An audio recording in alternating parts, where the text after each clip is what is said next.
নমস্কার, আমার চ্যানেলে আপনাদেরকে স্বাগত। আজ বানাবো চিংড়ি মাছ দিয়ে পুঁই মেটুলি। তার জন্য আমার লাগছে পুঁই মেটুলি, চিংড়ি মাছ, পেঁয়াজ, আলু, মূলো, বেগুন, কুমড়ো আর শিম। ফোড়নের জন্য লাগবে 5 ফোড়ন আর শুকনো লঙ্কা।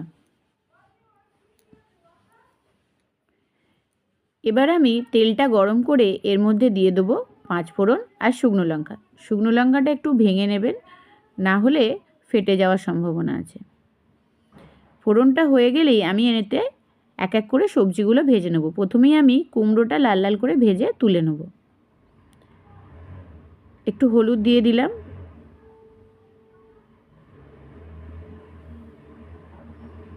দেখুন কুমড়োটা ভাজা হয়ে গেছে।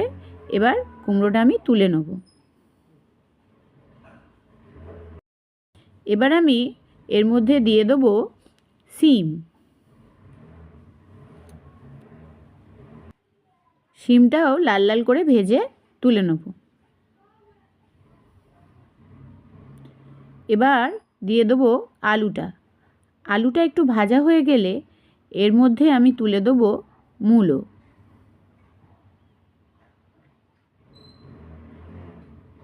এবার আলু মূলোটাও ভালো করে ভেজে নেব।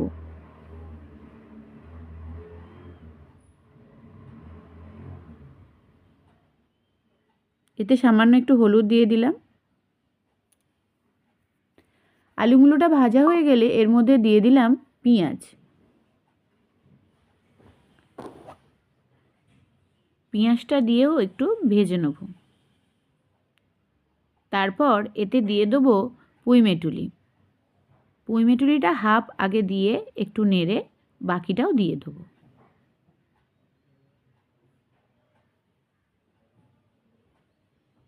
এবার দিয়ে দেবো হলুদ, সামান্য লঙ্কা বাটা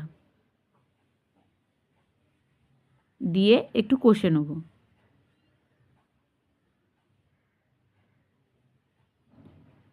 এবার এতে দেব নুন আর গুড়।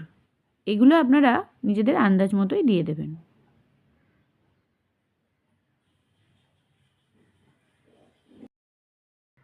আমি এখানে গুড় দিয়েছি, আপনারা চাইলে গুড়ের বদলে চিনিও দিতে পারেন। এবার আমি বেগুনটা তুলে দেবো। বেগুনটা দিয়ে একটু কষে নিয়ে 5 মিনিট মতন চাপা দিয়ে রাখবো। 5 মিনিট মতন হয়ে গেছে। এবার এর মধ্যে দিয়ে দেবো ভেজে রাখা সবজিগুলো, দিয়ে ভালো করে একটু কষে নেব।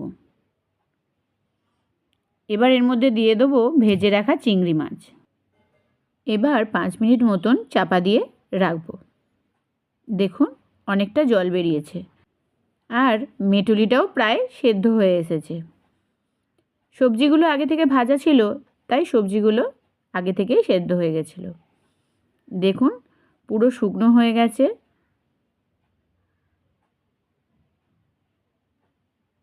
এবার রেডি হয়ে গেছে আমাদের চিংড়ি মাছ দিয়ে পুঁই মেটুলি। ভালো লাগলে পাশে থাকবেন। ধন্যবাদ।